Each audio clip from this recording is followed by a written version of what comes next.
Hey, everybody. Welcome to the stream. Today, we're joined by Jeremy, who's developing a new comic called Beckoned Recourse.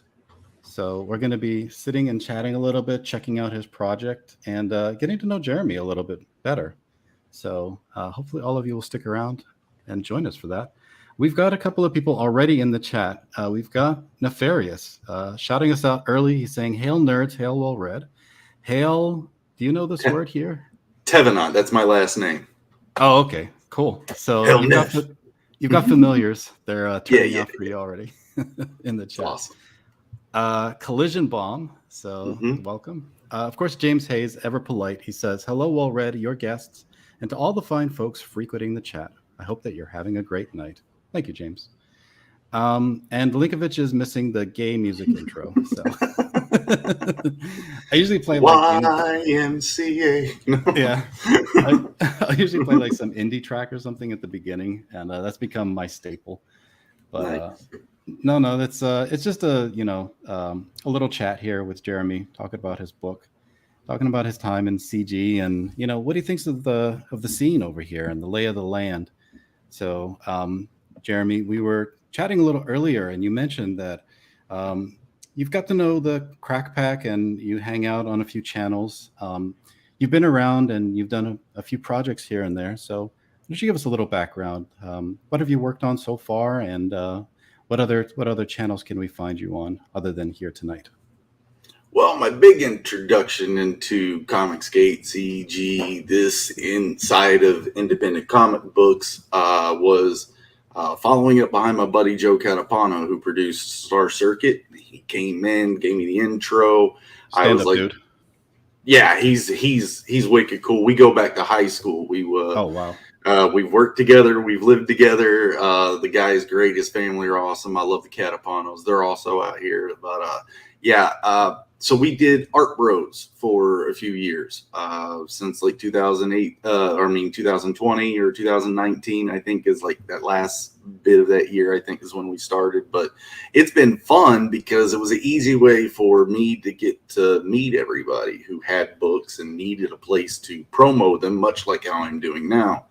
And so getting to meet new creators. I'm an artist, Joe's an artist, so we love talking to artists and writers because we're both writing our own books too. So it's just, we love the creative passion that we're finding around here. And with that, I mean, then you get to meet all these guys in the chat and just saying hi, and people being like excited about your work, even before I had much of anything going on. I came into here with a video game called Beckoned, and because I come from the independent video game world, so yeah, this post Gamergate stuff and all that, but I still wanted to continue making stuff. I had no idea what any of that political crap was. I just wanted to create.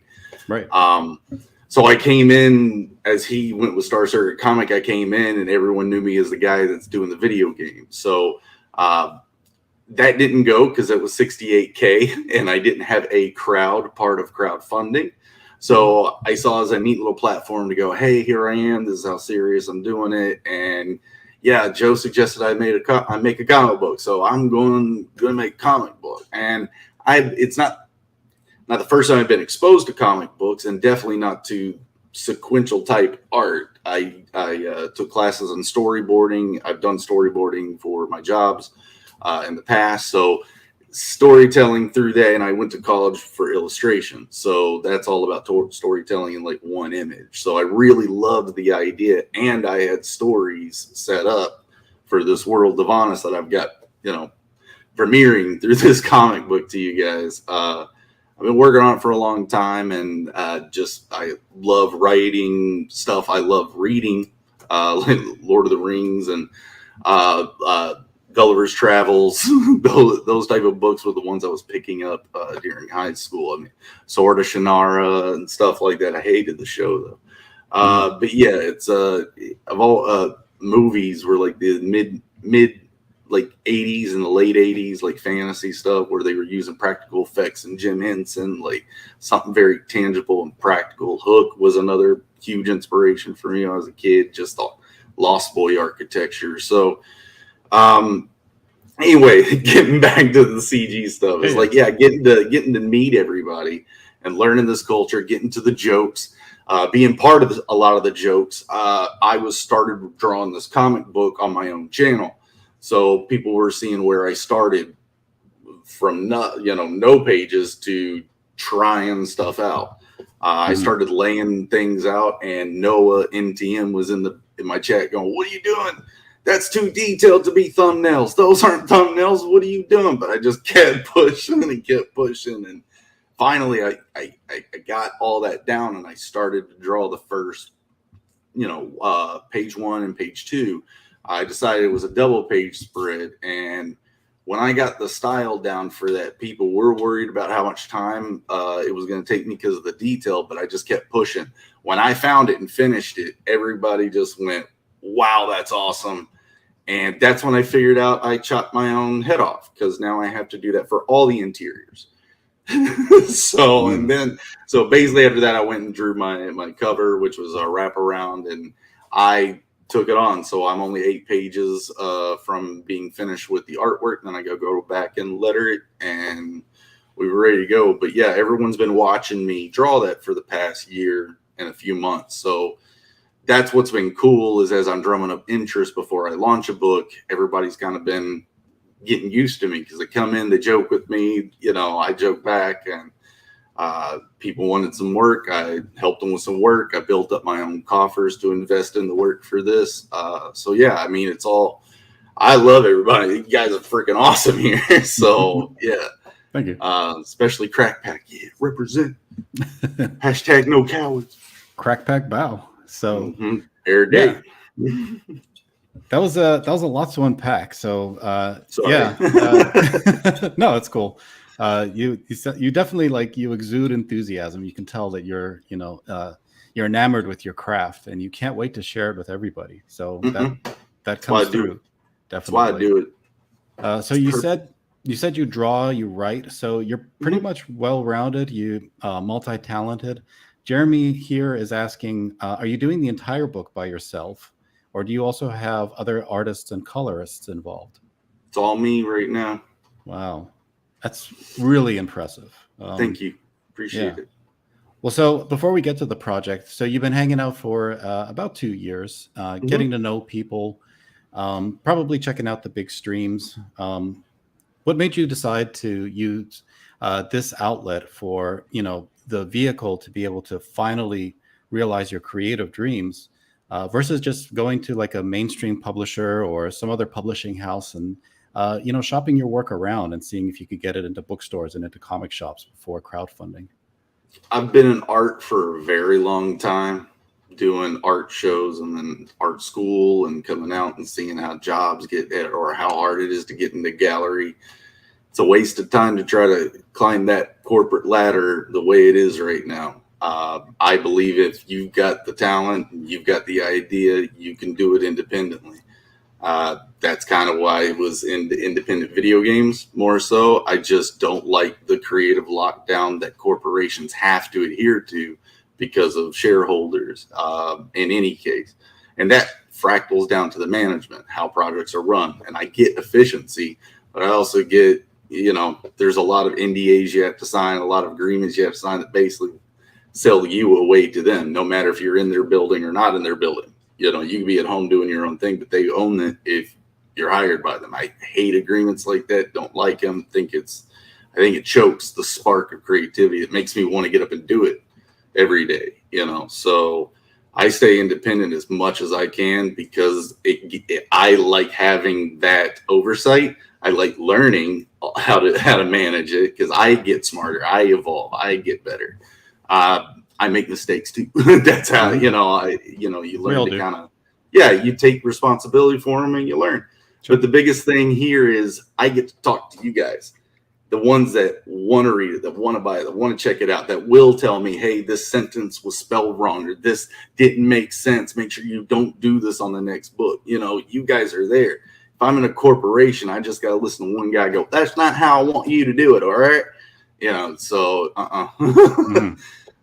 that's why, if that makes sense. The biggest thing is then seeing like making that decision a long time ago, sticking with it when I got in here, and then seeing all these creators just do it and see how everyone responded to them, and the love and the support, and then the excitement when people get the books and they're posting them on Twitters and stuff and showing them off on streams. It's just, that's what it's all about. And there's no corporate, layer Vogons between all that, you know? Yeah. So yeah, we've got the consumer survey market locked down here, because definitely all the customers are getting direct access to the creators. You get instant feedback. You get feedback whether you want it or not. It's just going to be there for you to accept. Take it for what it is. But yeah, usually people, like, they make the best out of any comment, and that's the best way to adapt to this environment and make sure that you're giving the customer exactly what they're looking for. Satisfying all of their requests. You got to hail the chat and always engage. So James Hayes, he's here. He says he is making some really interesting use of panel placement on the preview pages with pop outs and angles. Does he have any lettered pages to show? All right. Not yet. I am going to be working on that as soon as possible. I thought about that when I launched the campaign, was I should at least have at least one of those pages figured out. I needed to make up my mind what pages were going to be locked in before I decided. So now that I'm locked into some, I'll letter some. I do have a very rough version of page 1 and 2 lettered out, like the way I want the rest of the book to be lettered. But I am going to be lettering it, and I am taking cues and studying a bunch of guys that has been lettered, like Eric Weathers. He's had some videos where he talks about some stuff. I've got tons of CG books on my shelf and going through. I'm looking at different techniques, different bubble strategies. So I'm going to be going for the more European, the box shape letter speech bubbles. Instead of the circular ones. I'm kind of used to RPGs because I'm designing a JRPG, which is free to play on Steam right now. It's just the prototype, but my older brother programs it. I animate and created it all. So if you want to go try it out, it's freaking awesome. Let us know what you think. But yeah, I'm used to playing video games and reading RPGs and square box text. So when I started seeing how European, letterboxes were, I was like, ooh, I like that.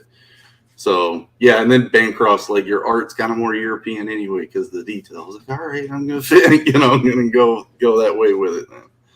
Sounds like the anticipation is reaching a fever pitch. The chat is definitely keen on getting to the book, and like that's where the discussion has been focused. So let's bring up the project at this point and show everybody exactly what we're talking about.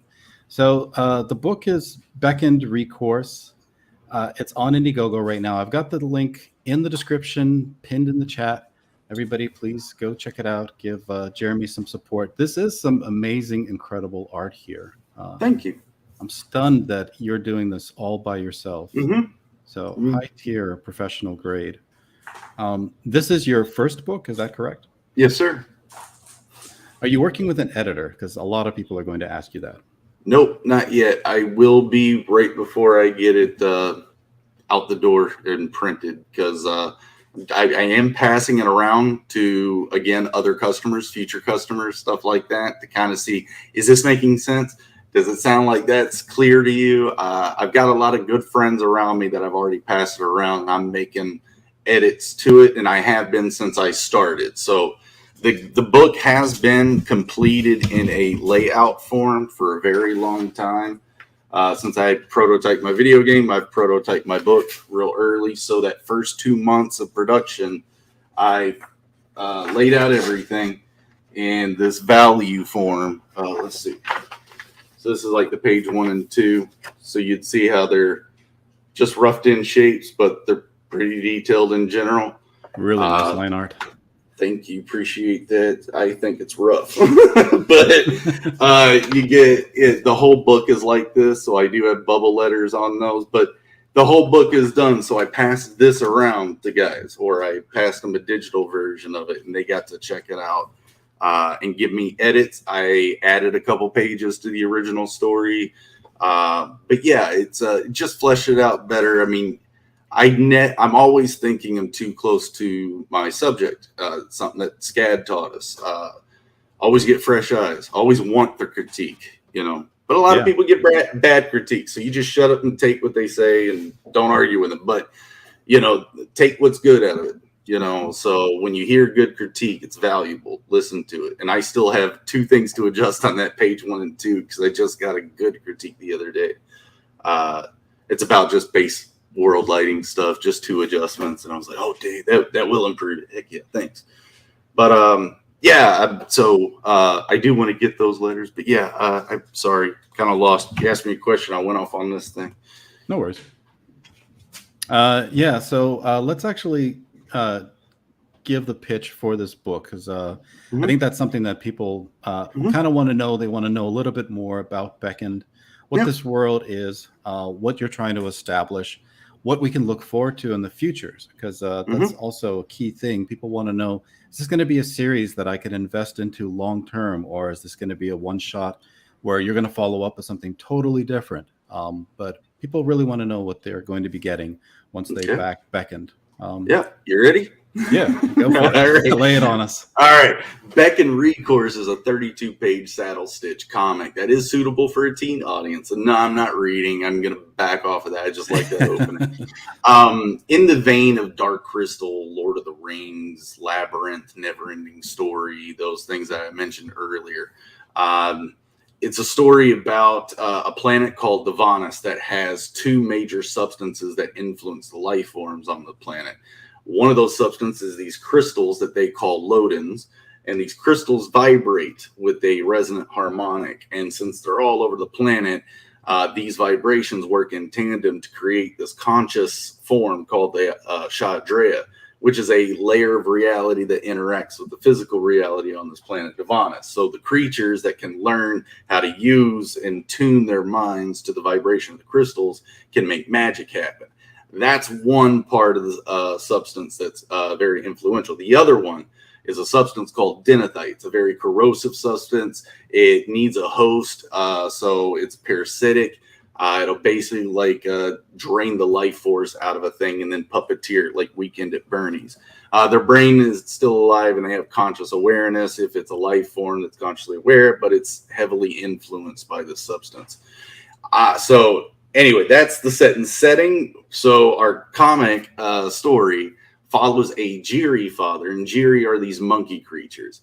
Follows him as he's going to be having an exam for his job in this tree kingdom of Tulabanya to become the higher ranks of the magic users there, called the Watchers of the Nightmare Eater. So that's kind of setting up a mystery. I kind of left out a chunk here, my bad. So the big chunk is a century before the events of the book. The Jiri were enslaved in a kingdom called Thal that uses denethite to build its military might and its influence on the rest of the planet. Well, one of their own rose up and kind of Moses them out of Thal and across the continent of Arlea and found a giant tree, and they made a new home there. Well, at the base of this giant tree, the roots are infested with this denethite, but there's a child in the center of it, a human child that's part crystal and being consumed by this denethite. But for some reason, that keeps the denethite from growing. So they make a new home in this giant tree. They call it Tulabanya, and they study this child, hoping to find some way of defeating denethite and Thal. So it's a lot to, yeah, it's a lot to take in. You're building up, a really, really thorough, nuanced universe here. Clearly, this is going to be an environment rich with stories and tons to explore. Right. So back to finishing up the second part of your suggestion is does this go further? This is a one part of a 3-part prologue that is kind of my start of my Silmarillion, because after those 3 books, I'm going to do a 10-issue series that follows a character and his, dual-wielding sidekick, type character. They're going to be carrying the MacGuffin that's created in this book on through to the adventure. But all of that happens 10 years before the events of the video game. And the video game acts as my Hobbit. So after all that's done, I still got a whole trilogy later that happens after the game to work So yeah, I got a long road ahead to complete this whole legend. I already know the end. I know the twists. I know all that. I've been working on it since I was in high school, concepting it out, getting the world building done, all that, and matured and rewrote some stuff and redrew some concepts. But now it has to solidify. So this is locked in canon. You gave us a lot of background. So here we've got a cover. Shantanjeti. Okay. Yes. I knew I was recognizing this from somewhere. It's pretty nice. So Beautiful. really amazing work. So lucky to have him on it. So we probably should unpack a little bit of what you're describing here. There's people who are definitely interested. James Hayes has got a lot of questions. He says, I'm kind of disappointed. Why such limited merch? Those cubes and stones and knives are really cool. If we could come back to that in a minute, James, I do want to stick to the story, and then we'll get to the tchotchkes and the tears. But he says here, to be constructive, man, that's one complex sales pitch. Yeah, right, I know. Background, but I'm not sure it really tells me what the book is about. So he makes a good point. Let's be succinct here. Narrow it down. The first story, we're going to be focused on this father from this race. And you said there was a human child that's going to be mixed into the story. What exactly is the plot line that we can look forward to? Not, without giving too much, you don't want to have real spoilers, of course. But in the first issue, what kind of a story are you trying to tell here? A Jerry father is going to go to work to have an exam, and it's going to go bad. He's going to go to work to have an exam. Yeah, and it's going to go bad. Okay. That's the basic of the basic I could say. But this is fantasy. This is high fantasy. So what do I mean by going to work? He's a magic user. So there's a lot of stuff. There's a lot of world building in that. The magic in it, which is shown later down in the page, it gets into fractals. It gets into quantum physics, like I was talking with these crystals and resonant harmonics. The pitch I could say is the Jerry father, it's raising a family in the tree kingdom of Tulabanya, is testing to become a watcher. So it's not going to go well for him. It basically, the whole kingdom is going to be threatened because of what happens during his exam. And his exam, I guess, is for him to become a higher level magician of some sort. Yep. And then a threat emerges out of that. Can you give us a little bit about the threat, just so we know what the conflict is here that's being established, why people should be engaged in this story and want to read it all the way to the end?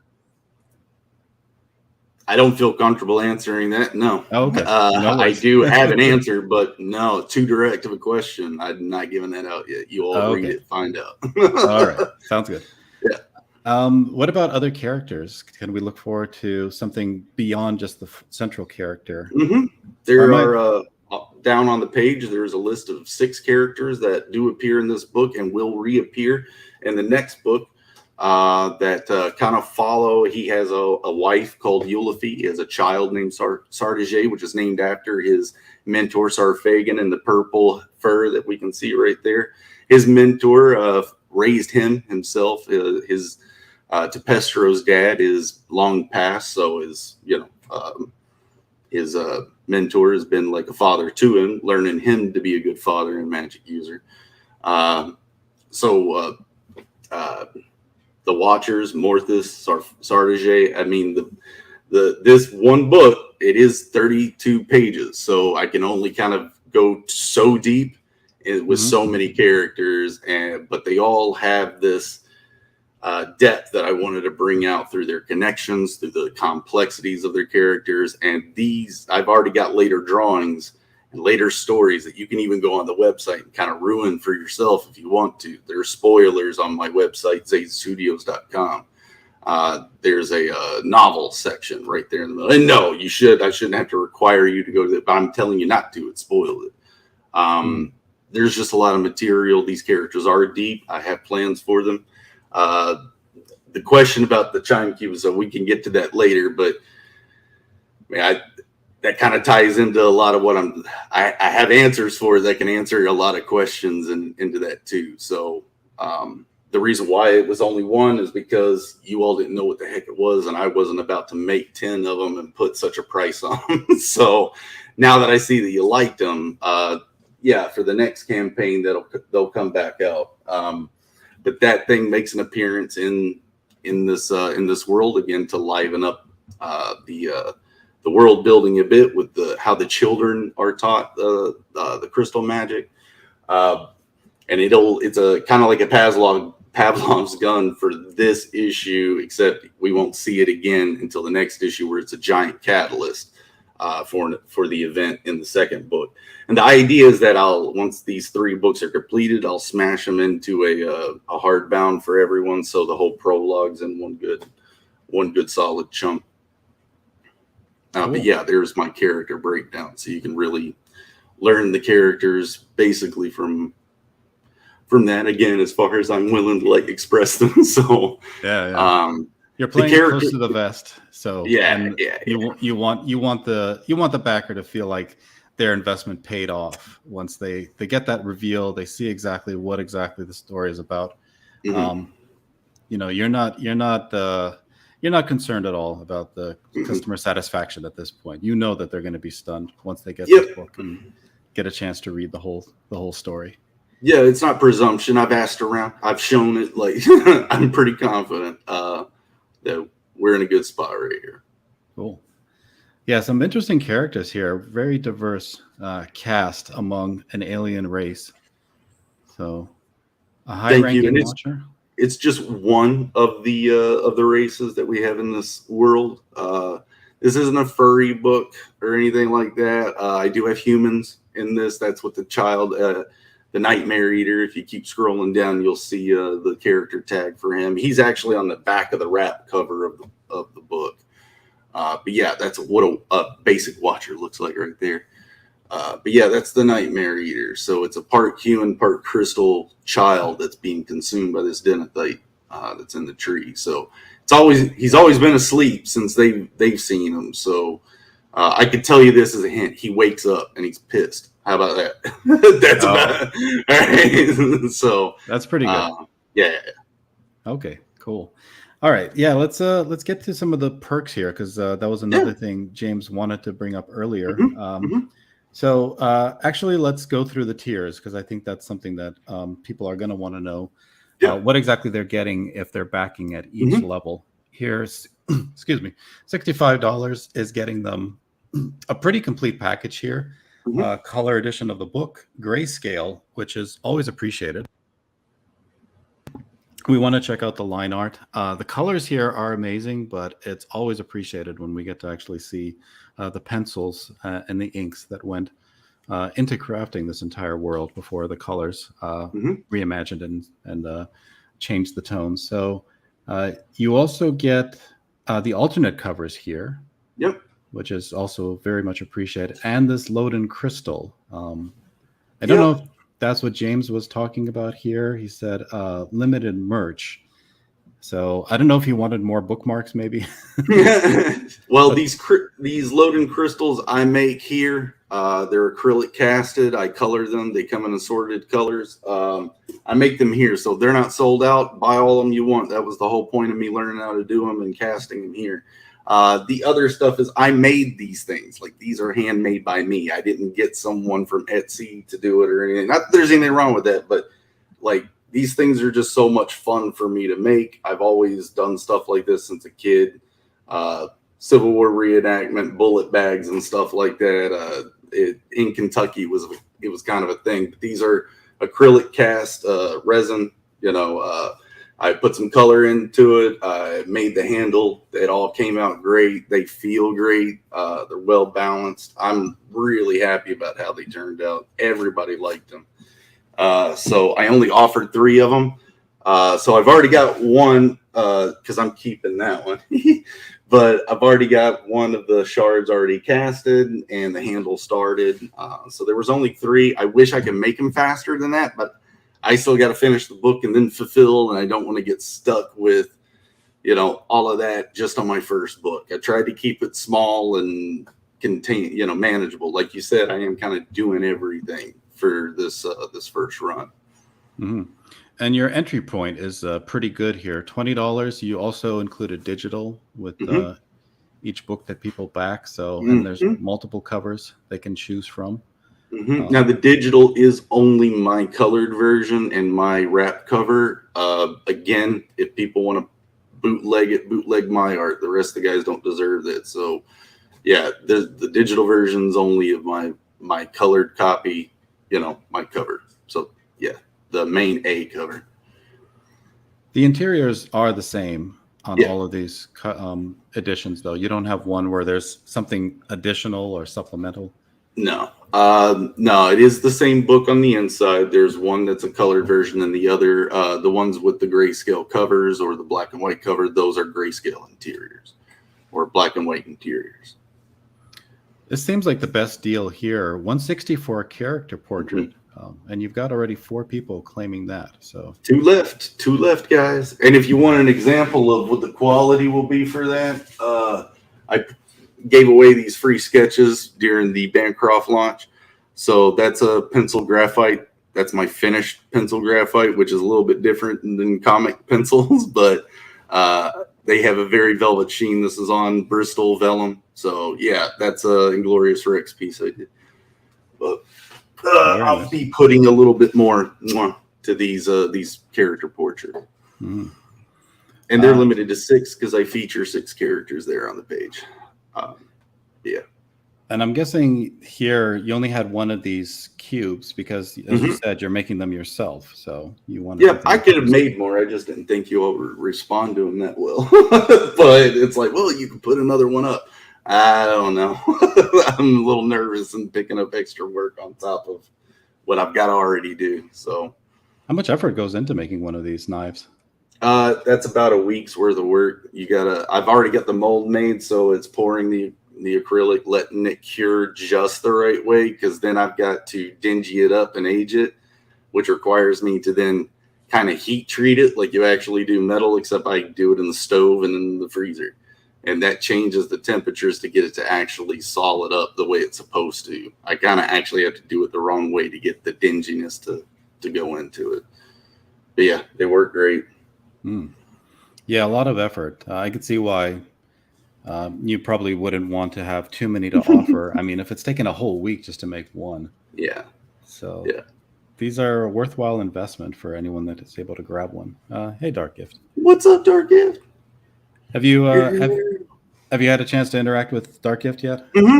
Yeah, a few bits of times. Yeah, especially on Neff's karaoke stream. So, cool. Yeah. Yeah, it's another good channel to jump on if you can. Global Frequency, yeah. Yeah, so he's got a pretty sweet audience there and a good format. I wish I had a sound set up. Yeah, well, I mean, what do you play an instrument? Do you sing? I play acoustic and I sing a little bit. Okay. Yeah. Yeah, he's a good man to know then. You can get on the open mic streams. He said I had a good falsetto. What kind of music do you usually jam to? The stuff I can play is like the old 90s ballad like rock, like Goo Goo Dolls and stuff. So, but I don't know. I like just about anything. Video game music is what I'm really big into. Not like recent stuff either, like the classics. I'm so old-headed with music, it's ridiculous. Yeah, the 90s ballads are like right up Dark Gift's alley. But yeah. What kind of game music are you talking about? Yasunori Mitsuda from Chrono Trigger, Chrono Cross, Final Fantasy composers. I'm a big Final Fantasy nerd. Cool. Yeah, I played a lot of Final Fantasy too. Yeah, awesome. Put hundreds of hours and each part. Wait, 14? Did you play 14? No, I didn't play 14. Stay away. Oh yeah, why? Yeah, it's good. That's why. Stay away. It'll eat your life away. I only played like the first bits of it, and then I got to the end of it. I was like, no, I can't. I got a job now. I can't do this. So, which one was 14? 14 was the online one, the multiplayer one. The big Mac Daddy one. 11 was the first MMO they did. But yeah, I liked 7, 8, 9, 10, freaking 6 was awesome. I was big into that PlayStation era. But yeah, that's where my love for big stories come from and their complexity. So sure. Yeah, I was a big fan of 8. That's the one. Squall, yeah. I think he's dead. I like the theory that Squall's dead throughout that. It's the ending cutscene that really sells it to me, and how kind of weird it gets after the Adia encounter at the end of Disc 1. Right. Yeah. It's just like everything changed all of a sudden. It's like I actually like it because it's his Final Fantasy, like his brain kind of letting go and still trying to trip it out. Anyway, yeah. I don't know how you feel about it, but I like that game. That's a pretty deep thought, honestly. Mm-hmm. Like for that to be the representation of the Final Fantasy, it's a dying man's last reimagining of what reality was for him. It's gnarly, isn't it? Yeah. That is awesome. The dying thoughts. Mm-hmm. But I also like 12. Like I don't know where you stand on it. A lot of people I liked it. Yeah, I liked it. I love it. I've got it over there in the original metal tin that came out. Yeah. I thought those things would be worth something at some point, but no. Like got it, didn't open it, but great. No, I actually really liked it. I like the system. I think they were experimenting with their MMO system a bit more and seeing if they can get it on a console and a single player. I liked it. Yeah. I mean, the director for it. Same one as Tactics. He did Tactics. He did Vagrant Story. Mm-hmm. Vagrant Story 2. Yeah. I've got that. That was an amazing game. You had all this crafting of the weapons to be able to move through it. Let me. The battle system for that was real cool too. Beckoned's game is heavily inspired by Legend of Dragoon's approach to the turn-based system. If you ever played that one. And then mixed with Punch-Out, Super Punch-Out. So if you remember the boxing game, so it's like Super Punch-Out mixed with Final Fantasy a bit. Right. Yeah. Yeah. Let's go on a bit of a detour because you kind of hit on an aspect of geekdom that I'm very familiar with. Writers, it's Yasumi Matsuno. I'm pretty sure. Oh, for the composer of Final Fantasy VIII, yeah. Yeah. Was it I think he was the one who oversaw its production. And so Final Fantasy 12, the story is that whoever is this legendary producer, he had a breakdown at some point. He couldn't handle, the scale of developing a Final Fantasy game. And he's known, like you saw from Vagrant Story, very detail oriented. Everything has to be balanced. There's a huge inventory and a lot of complexity that's possible in the game system. He tried to bring that approach to Final Fantasy and suffered a nervous breakdown. Yeah. So the story, like another thing that people criticize is that at the end, it feels tacked on. It doesn't really follow the themes and the tone of the rest of the game. And it suddenly just veers into, something very arbitrary and almost like, corporate, like the company came and tacked it on once he was out of the picture. Well, I think a lot of that has to do with the Gambit system itself. And the Gambit system is actually really, really freaking smart. And for any programmers out there, look into the Gambit system. If you can recreate that in programming, you can do a lot for yourself for enemy design and AI function. But the cool thing about that battle system is you can set what are called gambits or actions for all the characters you're not controlling. So they could have either programmed that and specifically used all that mechanics and crafted something like you're saying with care and everything. It felt like it was tacked on, just like they did with the very first Final Fantasy game. They gave that function to the player themselves. And had them, okay, well, you program your other fighters. I mean, it still has this, I don't think they do anything if you don't set the gambits. But I think that's where it gets its tacked on feel a little bit is that gambit system. There's a lot of the license system I don't like. I kind of feel like that wasn't really thought through that well either, like the whole leveling system in general. But I don't know how it ended up playing. I was kind of intrigued by it. The Final Fantasy VII Remake, though, kind of realized the system that I was working towards, except their movesets are more like directed and mine are more in this, 1, 2, 3 directional, like difference. But yeah, like the switching characters to control them, I don't know if you played it yet, but it's awesome. Oh yeah, yeah, Yeah. yeah. General Piggy, hot. Backer number 70 for Yes. the Enjati cover. Thank you. Yes, thank Awesome. you, General Piggy. Yes. Yeah. It's You're great, awesome, dude. Heck yeah. great to have the support for another Final Fantasy nerd. Yeah. Well, I mean it's a huge inspiration for Beckoned too. Again, like I know those games like the back of my hand. Absolutely love them. What about the last one, the 15, where like they were all in a car and yeah, the what is it, the boy band road trip? I liked it. Liked it. You can't the K-pop band. But I liked it though. I remember when it was advertised as Versus 13, and I wanted that dark version, that dark tone. So when I got 15, I kind of still saw it lingering there, but it wasn't really there anymore. That had development hell. It was over 10 years in development. Yeah. But I mean, is it the classic Final Fantasy games? No. But the story is really neat once you can figure it out. I mean, they have all this side stuff that was the biggest complaint, is that the story, you couldn't really follow it unless you watched the movie, played the game, played all the side games. And like the cool thing about me was Regis' story. Like, he's the reason all this crap happens. And if you pay attention, it may be happening over and over and over and over again until Noctis and her end up finding a reality where they get to marry and be happy ever after. It's stuff like that. Like, I don't think half people actually understand a Final Fantasy story until they dug into it like 3 or 4 times. All right, we're going to do this. Yeah.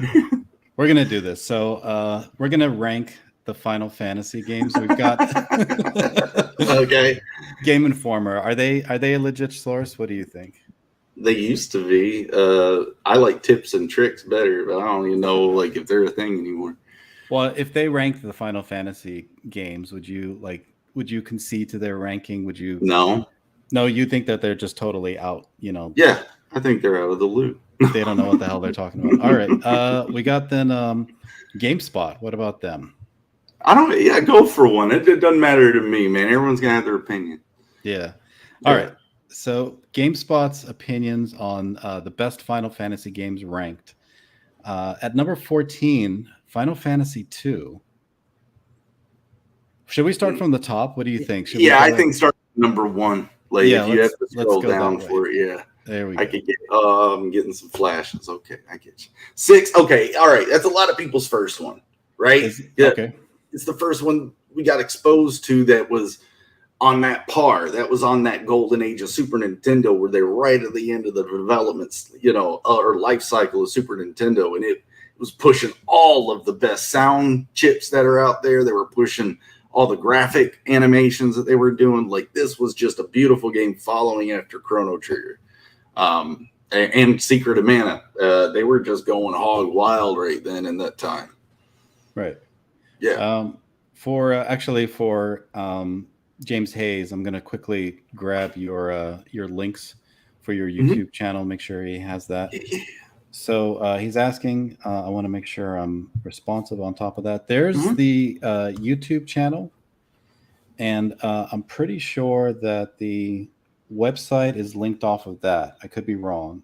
It should be, yeah. All my other links should be right off of that website. But ZadeStudios.com is our actual website. I'm at Twitter. It's Studio Zade.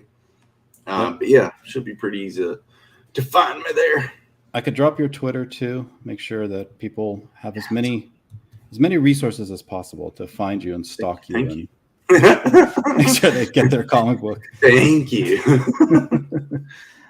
All right. Wilberforce says Final Fantasy 6 seems great, but if you play 4 and 5, you realize it's just a remix of the That's true. But again, that's a really fair assessment. I think it's an evolution of it a little bit. I think they were getting a little goofy with it when you get like a Saban, like suplex in the train, but hey, that's part of the fun sometimes.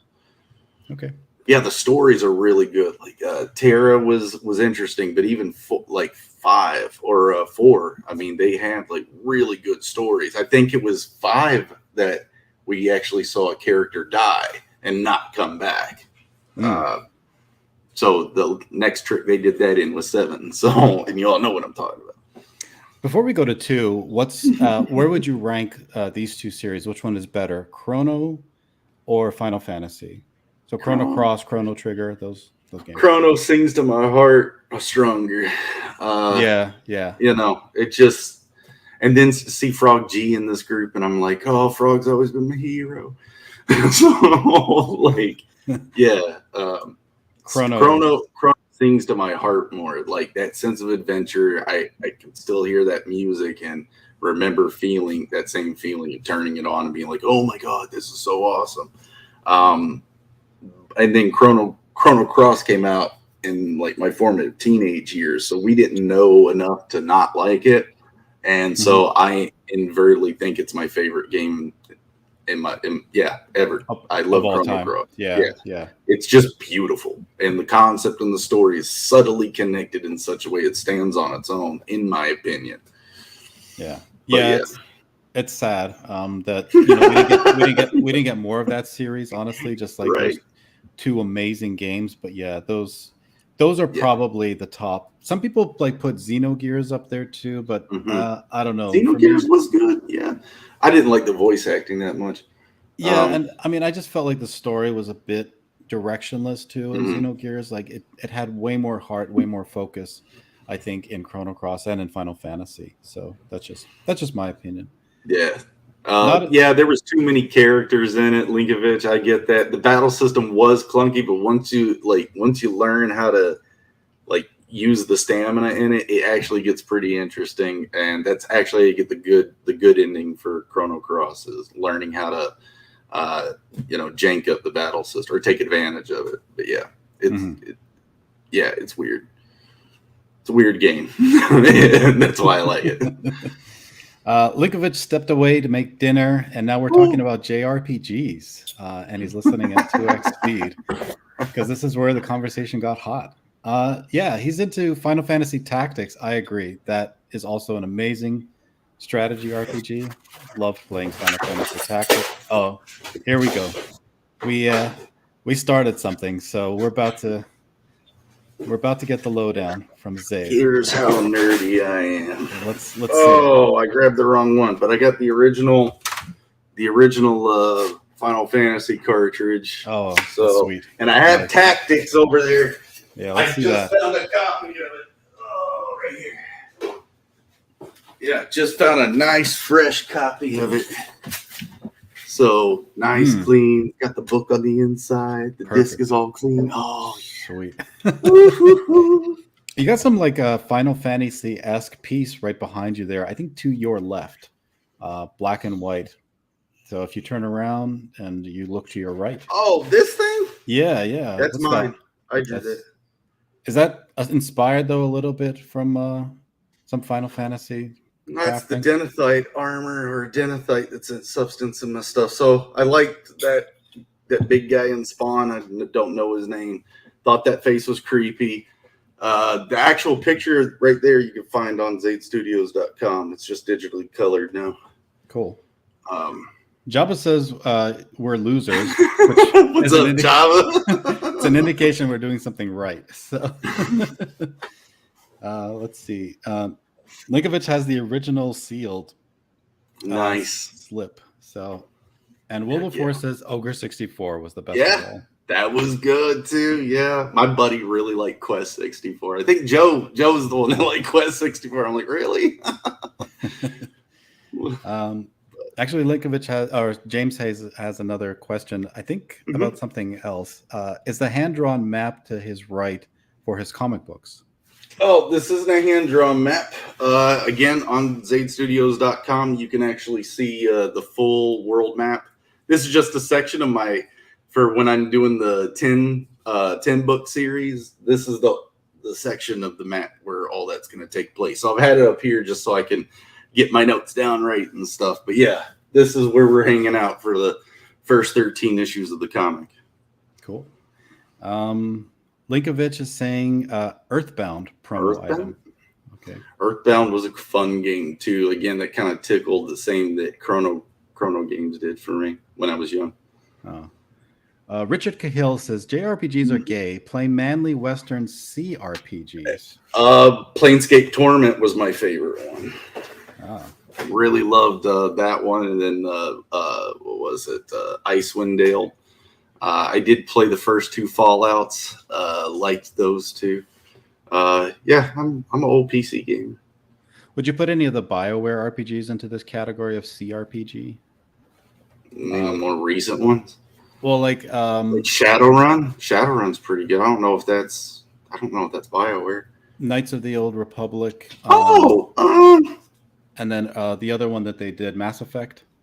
Yeah, why not? I played them both. I thought they were great games. I don't know if I would call them CRPGs, but turn-based action RPG. But yeah, I mean, maybe that is their official. I don't know. The terms change over the years, guys. They feel close to like Fallout to me, anyway. Maybe there's a finer distinction that I'm not aware of, but. I think they do because of that stop time mechanic. I know, like for Knights of the Old Republic, that's kind of there. You set your targets, they rotate, their turns and alive unless you hit the space bar. Does Mass Effect work the same way too? I get this feeling with Mass Effect. It's more like first person shooter when I play it, so I don't think about it as.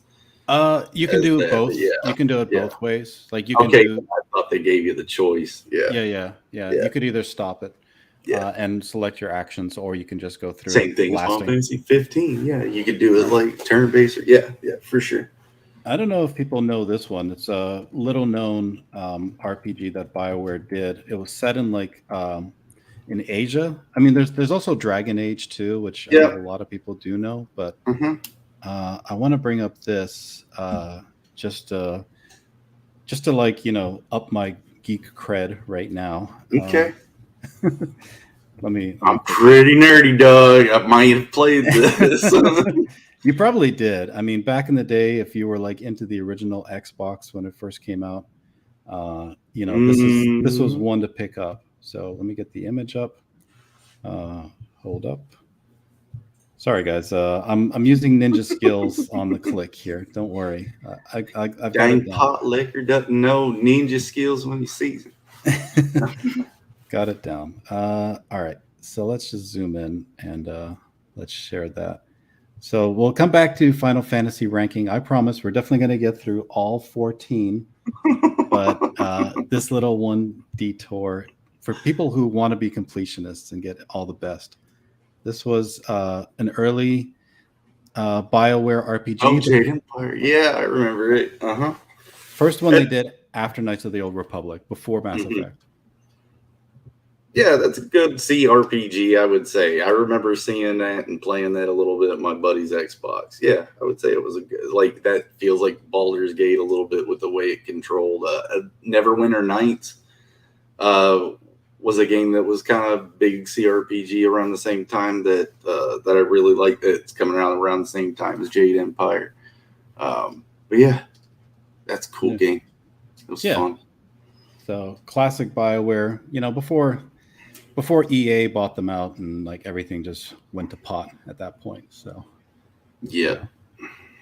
but I don't like EA either.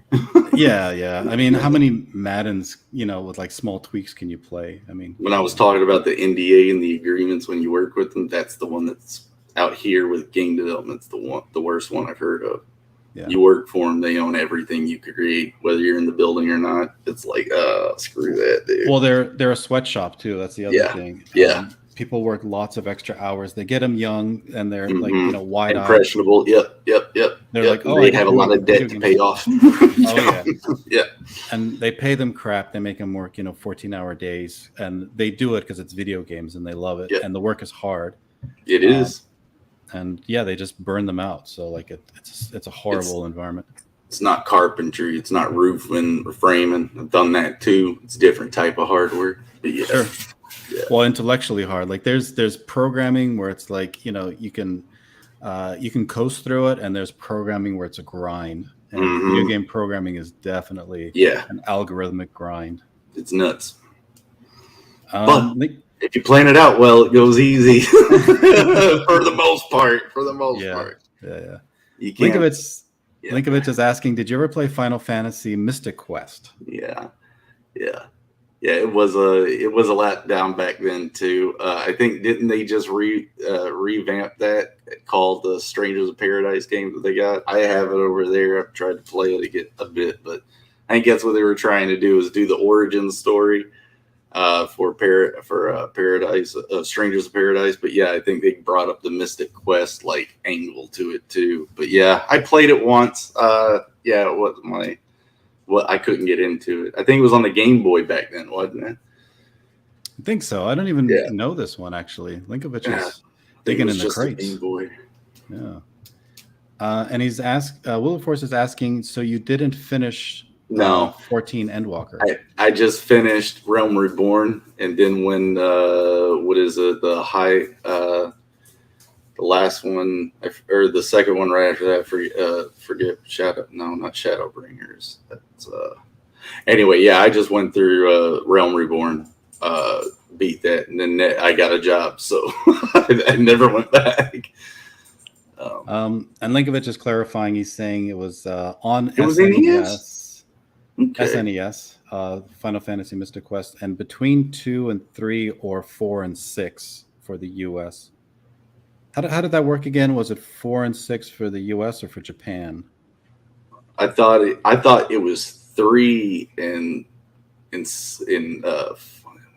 I don't even remember anymore. Like, I used to know this.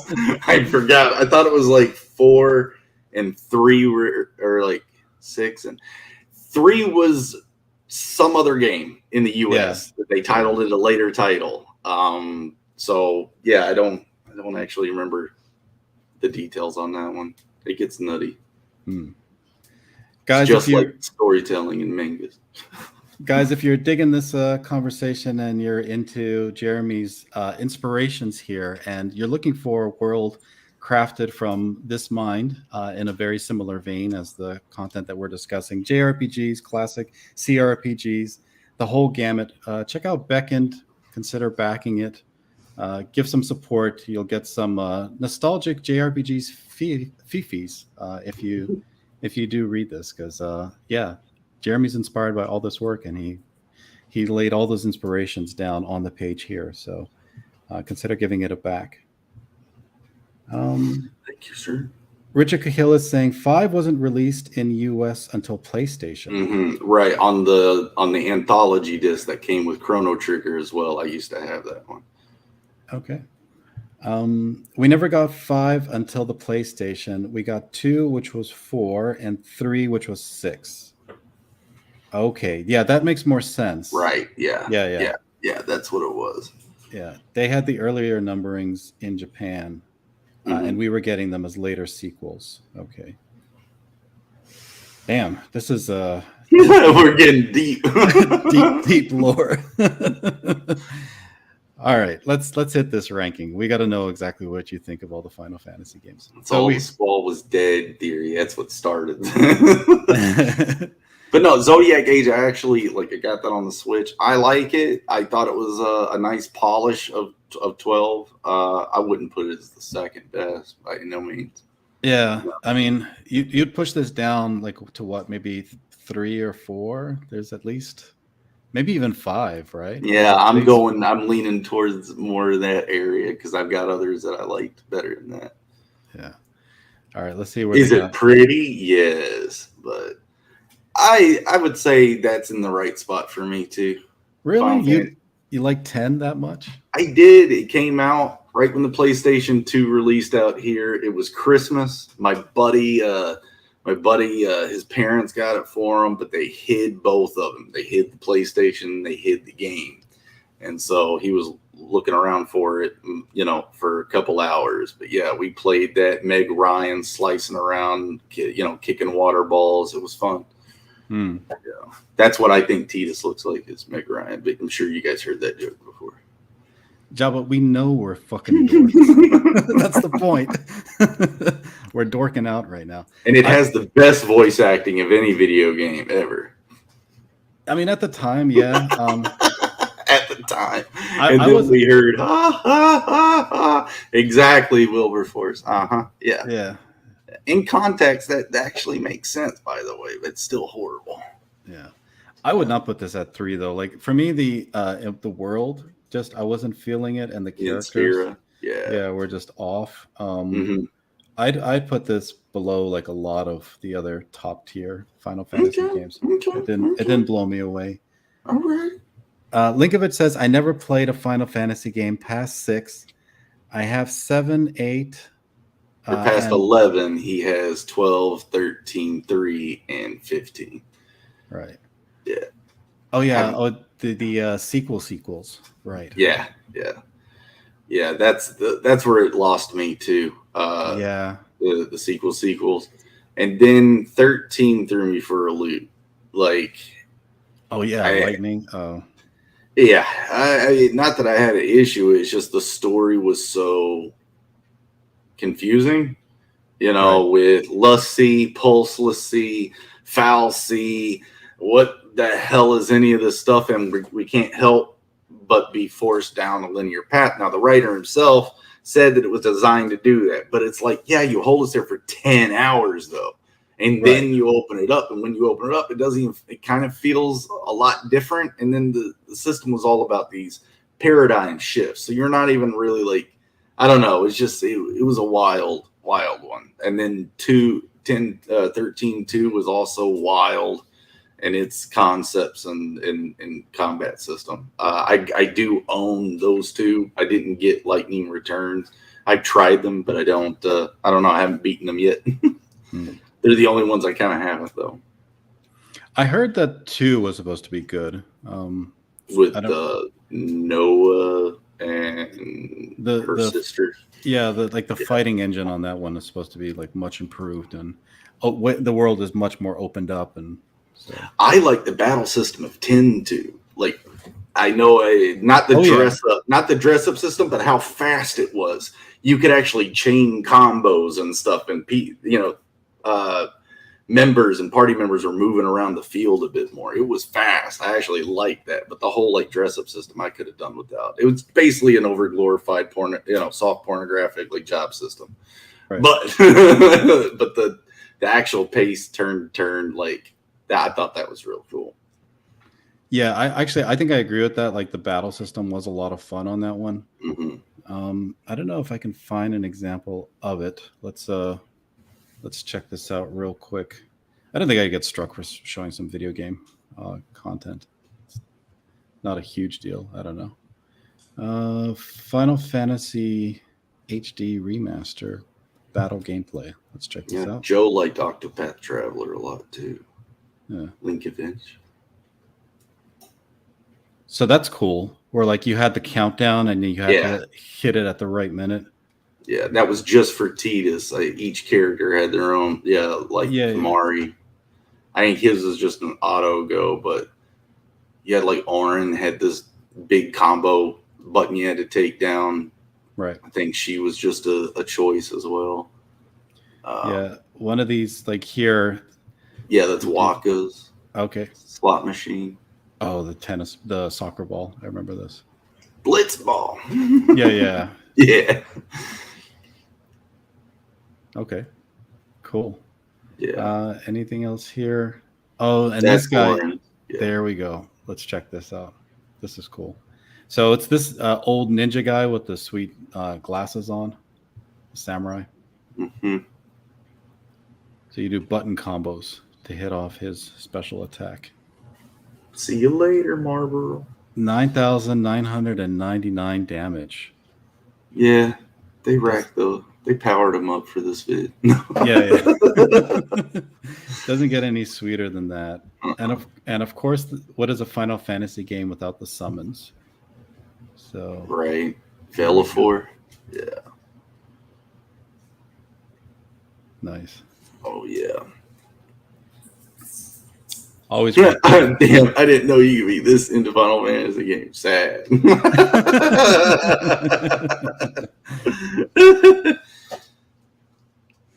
cool. Overkill, of course. Yeah. Way powered up. I think you'll like Beckoned the game as far as like our first prototype. After I fulfill Beckoned Recourse, I have sprites to animate. And then we have a new update for that combat system where all 3 characters are playable and the boss would be fightable. But yeah, you might. I want to know what your opinion would be on that if you ever get a chance to try it out. So Yeah, I'd love to. yeah. Absolutely. Waka is voiced by Mhm. John DiMaggio, who does the voice of Bender from Futurama. That is awesome. Mhm. Did not know that. Linkovich knows all the lore here. Richard Hill says 13.2 was better, but still pretty gay. Running theme with Linkovich. Everything is gay in The terms of JRPG. music kind of threw me for 13. The voices started coming in with like lyrics in the music. You know, I was like, come on. I just want like cool music. Jabba wants us to talk about Supergirl. Apparently, he's a big fan. So he would never let it on, though. He's got to keep his macho appearance in the chat. So, hey, Elasman, welcome to the stream. Cool. Yeah, it's Final Fantasy Geek Out stream. You guys are gonna have to cope. 7 remake. Oh, you went through this whole game, right? Like you played it. Yep, and hard mode. Yeah, Like, and hard mode.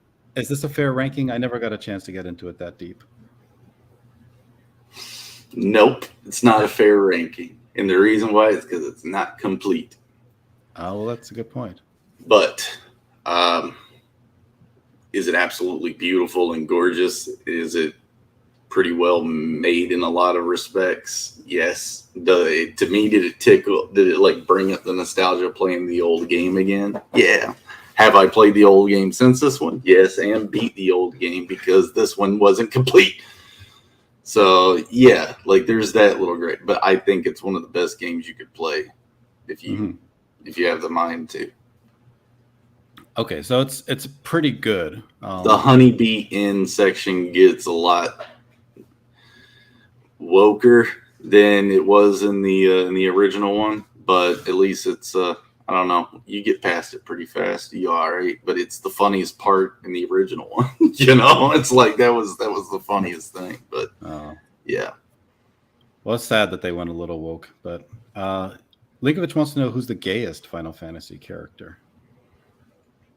Oh, that's hard. That's back in the Honeybee Inn. You'll see that Final Fantasy VII Honeybee Inn. There you go. Mm-hmm. He had the answer for that too. Mm-hmm. And actually, Richard Cahill agrees. He says that 7 remake is 90% filler. Yeah, I mean, but it depends on how much you want to roleplay and indulge it. I absolutely love the fact that they blew up these areas that we spent so little time in the original game, including, you know, things like the slums and over there with Don Corneo and stuff. I mean, I love that the world got bigger. So yeah, that's exactly what they went for. They had to blow these things up because that's what. So is it 90% filler? Yeah, because the original game didn't have that in it, so it didn't need to. Right. But exactly. Depends on how much you want to indulge it. Hey, Chris, welcome to the stream. What's up, Chris? Consider giving a click to the campaign we're discussing tonight. It's Beckoned. He knows me, boy. Link is in the description. Link is pinned in the chat. Chris Fisk printed me out my main character of my video game in resin. So this is the main character of the video game. His name's Taj. This is the printout that Chris Fisk sent me. Beautiful resin, but this is the actual statue. It's still soft clay, but that's my sculpt of my main character. Wow. So yeah, those need to be on a tchotchke perk tier. Not for the comic though. You got a lot of nice collectibles. Definitely could offer them up for some good money. Mm-hmm. Jabba points out that our mothers are 90% filler. Thank you, Jabba. It's always valuable commentary. Final Fantasy V at 5. I'd even put this higher. I don't know. I feel like they had filler in the top 5. I loved its music. When I hear the music from this one, it really brings back a lot of the moments in it. But this is the one with Butts, isn't it? Butts in the Chocobo. Mm-hmm. um, the the beginning of this always he's like, wasn't it an asteroid, and he has to follow find the asteroid, and there's like some chick that comes out of it or something. I Right, haven't right. played in a long time, but yeah. Yeah, yeah. Little did you know you had to play all the Final Fantasy games in preparation for this stream. So it's like you would have been doing weeks of research and homework. So No, this is oddly fitting. I thought I'd be talking about Beckoned the whole time. It's like, these are my inspiration. You guys are like, hell yeah, I know what this is. Like, cool, let's go. yeah. I'm at home now. I've been at home in CG. It's a whole new layer. Heck yeah. It's a whole new world. Everybody knows exactly how to connect to Beckoned. Just talking about these stories in these games. So 5 at 5, does that seem fair to you? Thumbs up, thumbs down. Sure. Neutral. Sure. All right. We'll go with 5 at 5. Jabba's asking about the very complex blowjob system. I don't know. There's a button combination for that. Usually, you press know rapidly. It's a QTE. Yeah, exactly. You gotta quick time. You gotta flick the little man in the boat, and then flick the joystick a few times. Turn the locks on the safe. There's 2 turn locks at the top. So nice. Yeah, that's how you open. That's how you open up that key system. Let's see. Final Fantasy 7 at 6. That is a big no. Big no. Yeah. This is at least 1 or 2. Yeah, 1 or 2 for me too. Yeah. Yeah. Yeah. So this ranking just totally invalidated itself. It put the remake above the original. I know. I don't get that. That's not true. That this is hogwash. Yeah. Like GameSpot, can you lose your credibility any further? Mm-mm. Even if you tried, like they must have instituted an artificial intelligence to run this stuff. Yeah, it was one of those woke. If you're human, this doesn't work. It's one of those woke blue-haired AIs. 8 at 7? No, this is not. No. Squall, come on. 8 is like number 3 or 4 on mine, possibly second. But yeah. I mean, yeah, you can't beat Squall's stoicism and chicken wussness. Well, and like the environment in 8 was just so unique. I don't think there's any other Final Fantasy game similar to that. Your school starts to lift up out of the ground and fly as a military base. You can't get more wild than that. Oh, yeah, you can. They ride motorcycles off of one, jump through the air, and land all the other one to attack. It's freaking insane. Get into this game, y'all. It's nuts. Chris Fisk points out Square is catching hell for not turning their next FF game into a Benetton ad. Yeah, I heard about that. I heard that too. I'd like to check out that trailer because the new game looks amazing, actually. It does too. Yeah. I'm looking forward to it, and I'm glad that they're standing their ground. Have you guys heard of Kingdom Come Deliverance and what happened to that game when it came out? And it was a historical accurate based game, and it kind of got hit with the same stuff. I think the director here had a pretty elegant way of putting it, but it didn't work. But yeah, I'm sorry, Well Read. Oh, no, it's cool. Let's see. I actually had that story bookmark at some point. I wanted to talk about what they're doing with Final Fantasy 16 is the next one. It looks good. But yeah, they wanted to basically have them swap the characters. It's set in kind of like a royal European, empire, and there's a lot of like royals and aristocracy and the things of that nature. And they wanted more like race swapping going on in the story. People here in the West were complaining about that, the usual people.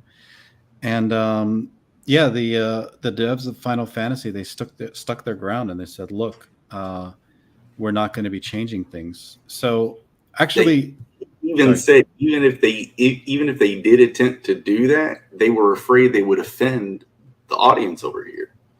Yeah. If they did do that, if they did kind of shoehorn some stuff in, they were afraid they were going to offend, that audience over here. So they stuck to their guns on the design. And they stuck up for the integrity of the story that they were trying to Mhm. craft. Yeah. That's what we wish people would do more of here. Respect the source material. If anybody wants to know what the most woke trash game site is, Kotaku takes the cake hands down. And here's their story about Final Yeah. Fantasy It's a 16. terrible answer. Yeah, terrible answer for why the game is so white, blindingly white. Can't handle the whiteness. Um, The art. Nakio Yeah. Go Yoshida ahead. Sorry. feels that racial diversity would be a violation of the narrative boundaries. There you go. Respecting the story. This Hmm. is where we are. This is where we are. You got to make a stance, They guys. they go through in the article and express how if you think that's how old school Europe used to be and all that, that there wasn't trade going on or intermingling, you're wrong, and that's just old head dated, boomer, no, not history, understanding of history and stuff. And although that I guess may be true, I'm sure there are evidences it was still not as prevalent as what they're expecting to be done. Like it still was a rarity. It was dangerous for you to be an outsider anywhere in any country at those times. Like it didn't matter like where you were from. If you weren't from them or wearing even the same style of clothes, you or even had the same mannerisms or knew how to say hello in that town, like it's not about a lot of it's not about race. It's just the first identifier, you know. I mean, ask a police officer when they have to identify a person, It's an identifier. It's not racist.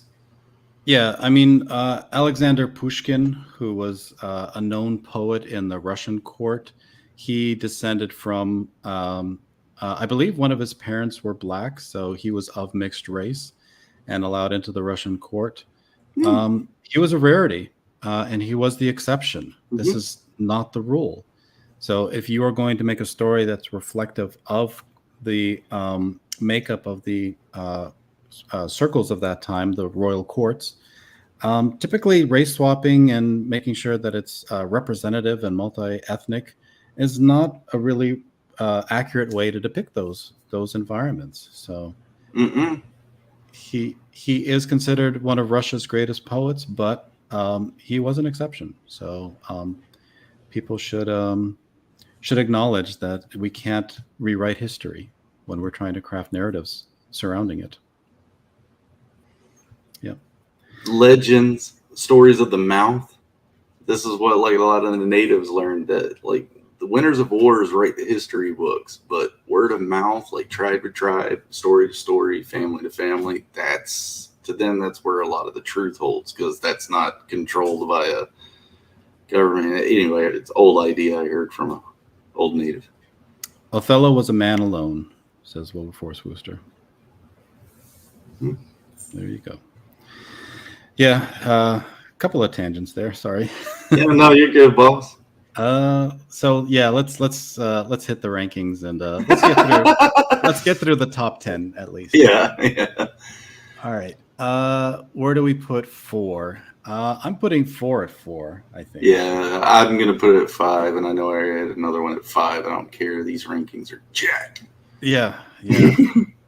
All the game journal sites are just trash nowadays. Trash. Oh no, never mind. Never mind. That one's my number 3. Number 9 is number 3.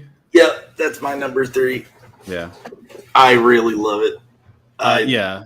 It's such a good one, and the story is awesome, and it's just good. Yeah. So one subtle part I like in the script is it just sounds jacked.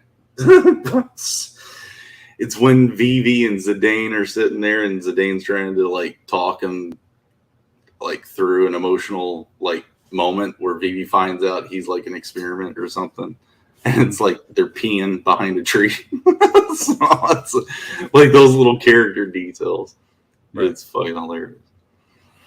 Yeah, I liked 9 too. I felt like it was a return to the original spirit of Final Fantasy, more in a fantasy setting with the crystals, and medieval towns and all of that, swords and knights. Man, the Yeah, backgrounds were beautiful. yeah. Nine was definitely hitting a sweet spot, especially after the kinds of Final Fantasies that we had up to that point. They were more future focused, but Yeah. still really good. Is just not the traditional Final Fantasy that we were all used to and had hmm loved up to that point. 9 at 9, I give that a thumbs down. Wrong again. And then where do we go from here? 10. All right, 10 is the first Final Fantasy. Yeah, I'll agree. I'll go with Yeah, that. yeah. I didn't even know if I'd put it on the ranking. Like that one, True. Yeah. it didn't hit the first time it came out. Like it took a while for it to really build up, right? Or hmm I believe so. I mean, you always got your little cult fans kind of right there in the beginning, but it was a strange system. People weren't used to it. I mean, they didn't. At least from what I get in the United States, like reviews from what I remember is, yeah. I mean, it took it a minute to catch on over here. Mhm. Because of that strange battle system. I mean, but then people started like relating it to Dungeons and Dragons a bit more, and those were kind of catching on at the same time. So, yeah. And you'd have to go back into the Wayback Machine to figure Shit, it out. might even be the satanic panic of D&D back in that time that maybe got Final Fantasy kind of triggered off. I don't know. Never mind. Sorry. Well, what's that all about? I'm not Well, familiar it's with like it. back then in the mid '80s or like the early '90s, there was a satanic panic about D&D was like the entryway to worshiping the devil and stuff, and so people were freaking out about Dungeons and Dragons and tabletop RPGs. You don't remember this? No, I don't. I don't Oh, think I experienced that. oh yeah, yeah, yeah. It was a thing. Huh? It was wild. It was a thing. Wow. Yeah, world's crazy, dude. Yeah, yeah, The world's nuts, man.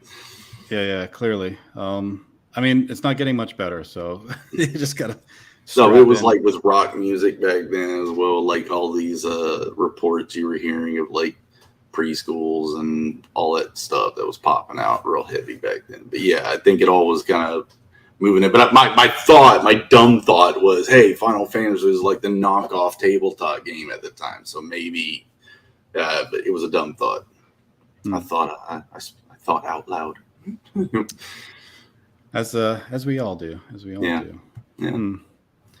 Well, I'm trying to find a trailer that I can play for Final Fantasy 16. I think that's a nice way to top things off. Oh, Let's see. Diane Days of YouTube made the trailer for Beckoned Recourse, and he banged that stuff up. It looks awesome.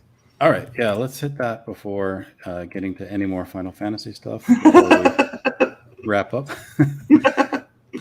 So, Beckoned Recourse is the name of the trailer. Okay.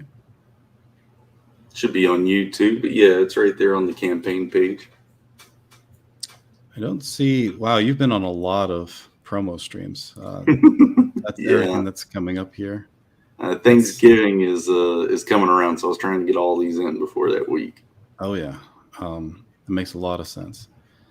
Yeah, it's a good time. People are at home. They're relaxing. Maybe they want to check out a new project, Mhm. see if there's anything cool out there they might want to back. And staring right at them is Beckoned. So let's check out the trailer.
Nice.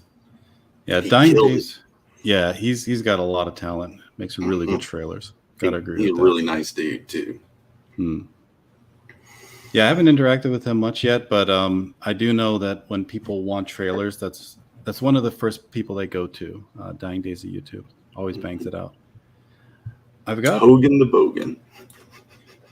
Oh, he's Australian. Yeah. I didn't know that. Oh yeah, he's awesome.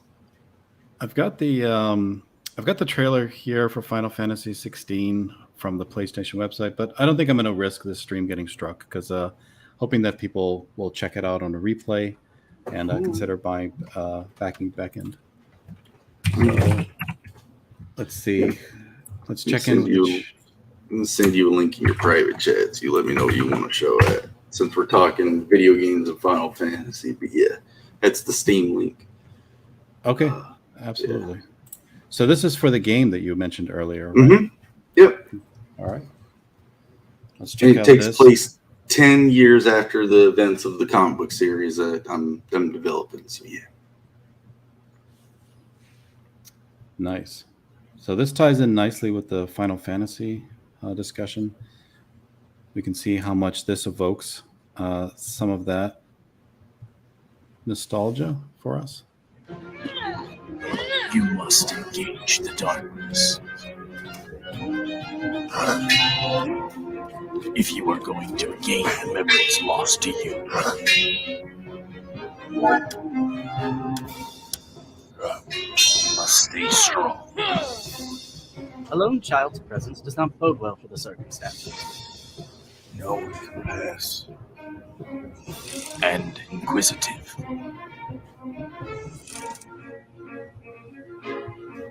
It will be difficult.